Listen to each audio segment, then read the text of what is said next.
ప్రతి సంవత్సరం లాగా ఈ సంవత్సరం కూడా మీ అందరు సహకారంతోనే మనం ఈ శ్రీరామనవమి శోభయాత్రని ప్రారంభం చేస్తున్నాము. ఈ సంవత్సరం 6వ తారీఖు వస్తుంది, సండే. చాలా అది మనకు లక్కీ డే అనుకోండి. అది ఈ సంవత్సరం కూడా లాక్స్ ఆఫ్ రామ భక్తులు మన శ్రీరామనవమి శోభయాత్రలో పాల్గొనికి వస్తున్నారు.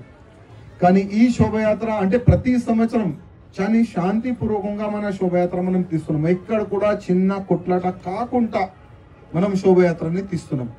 కానీ పోయే సంవత్సరం కూడా లాస్ట్ మూమెంట్ లో పోలీస్ అధికారులు మా పర్మిషన్ క్యాన్సిల్ చేసినారు. అనవసరం, అసలు ఎవరు మాట విని పోలీసు వాళ్ళు మా పర్మిషన్ క్యాన్సిల్ చేసినారు అర్థమైతే లేదు. కానీ ఎంఐఎం ఆఫీస్ నుంచి వాళ్ళకి ఆర్డర్ వచ్చిందేమో, అందుకోసం శ్రీరామనవమి శోభయాత్ర అని పోయే సంవత్సరం వాళ్ళు క్యాన్సిల్ చేసినారు రైటింగ్ గా. కానీ ఈ సంవత్సరం మా పెద్దోళ్ళు అన్నారు, మనకు ఎందుకు అవసరం పర్మిషన్, ఎందుకు మనకు, ఇది మన దేశం, ఇది మన హిందూ దేశం. మన హిందూ దేశంలో మన ఫెస్టివల్ మనకు జరుపుకోనికి శోభయాత్ర తీయడానికి ఎవరి పర్మిషన్ మనకు అవసరం లేదు. వితౌట్ పర్మిషన్ ఈ సంవత్సరం మనం శోభయాత్ర తీస్తాం. మా అధికారులు చెప్తున్నారు, అందుకోసం ఒక పర్మిషన్ కాపీ కూడా మనం పెట్టలేదు. ఈ సంవత్సరం వితౌట్ పర్మిషనే మనం శోభయాత్ర తీస్తున్నాం. అదే విధంగా ఈ శోభయాత్రలో మనం ఒక సంకల్పం తీసుకుందాం. ఇప్పుడు మహారాష్ట్రలో ఔరంగజేబ్ సమాధి ఉన్నది. ఆ సమాధిని కూల్చనికి మహారాష్ట్ర హిందువులు రెడీ ఉన్నారు. ఒకవేళ అవసరం పడితే మన తెలంగాణ నుంచి కూడా లాక్స్ ఆఫ్ రామ భక్తులు మనం మహారాష్ట్ర వెళ్దాం, సంభాజీ నగర్ వెళ్దాం, అదే ఔరంగజేబు సమాధిని కూల్చేద్దాం. ఎందుకంటే ఆ ఔరంగజేబు సమాధి మన భారతదేశంలో ఎక్కడ కూడా ఉండకూడదు. ఆ సమాధిని తీసి ఏదైనా సముద్రంలో మనం పాడేద్దాం.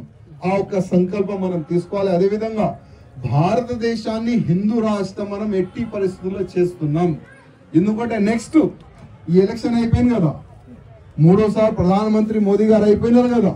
ఇప్పుడు మోదీ గారికి మనం చెప్తాం, మోదీ గారు 4వసారి మీరు ప్రధానమంత్రి అవుతున్నారు. కానీ మీ ఎలక్షన్ మేనిఫెస్టోలో ఒక అంశం పెట్టండి, కాశీ మథుర, దాని తర్వాత భారతదేశం హిందూ రాష్ట్రం చేస్తాం. అది కూడా మేనిఫెస్టోలో వేస్తే చాలా బాగుంటుందని మనమందరం సోషల్ మీడియా పరంగా మోదీ గారికి రిక్వెస్ట్ చేస్తున్నాం.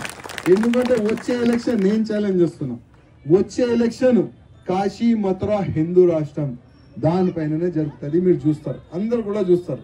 అదేవిధంగా ఇవాళ ఒక అయోధ్య అంటే అయోధ్యలో భవ్యమైన రాముడి గుడి కడితేనే ఈ ఔరంగజేబు కొడుకులు, ఆ బాబర్ కొడుకులు పరేషాన్ ఉన్నారు.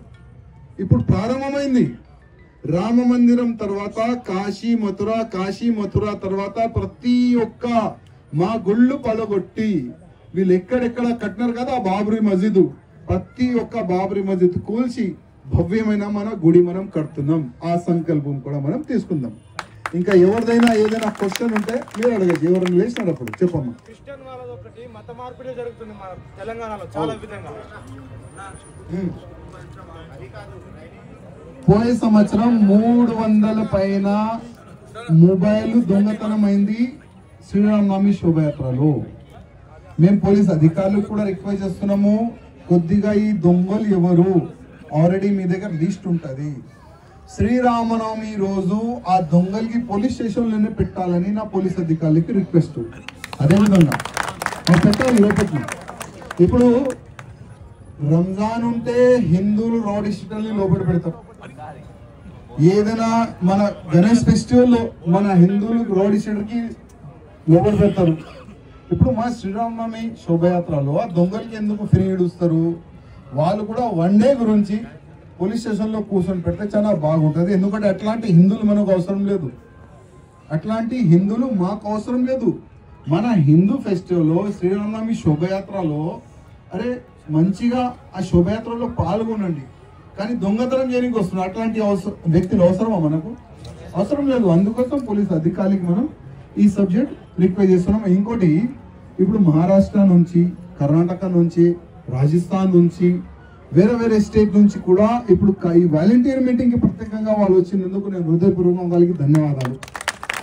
जैसे बहुत सारे कार्यकर्ता महाराष्ट्र, कर्नाटक, राजस्थान से भी आए हुए, छत्तीसगढ़ से भी आए हुए, जितने भी कार्यकर्ता जो बाहर से आए इस वॉलंटियर मीटिंग में, जितने भी हैं उनका बहुत बहुत धन्यवाद। ओह, गुजरात से आए, बहुत सुंदर। अब आप रहेंगे रामनवमी तक? रामनवमी तक कंटिन्यू किया। अरे वाह, बहुत अच्छे। बिलोली, आपको एक बार आने नहीं चाहिए थे, लेकिन आप एक बार जरूर आना। आपको रोके थे। जैसा मैं बिलोली का प्रोग्राम देता हूँ ना, प्रोग्राम लगाने वाला वो पुलिस वाले अंदर डाल रहे हो। एक बार बहुत और एक लास्ट टाइम मैंने देखा अपना जो जहाँ पे वो मस्जिद के सामने अपना गाड़ी रुकता है ना, वहाँ पे मैंने एक चीज़ नोट किया कि आई थिंक 4-5 लोग ऐसे मुस्लिम पीपल्स थे जो टोपी पहन के जानबूझ के, जैसा आपने उसमें मेंशन किया जाता है कि वो दिन खास करके ध्यान रखना है कि ये चीज़ की प्रॉब्लम ना हो, बट मैंने ये चीज़ नोट किया था क्योंकि मैं वहाँ भी खड़ा था सत्यनारायण स्ट्रीट के बाहर। 4-5 मुस्लिम लोग टोपी पहन के था, वो लोग हिंदू को जानबूझ के छेड़ रहे थे।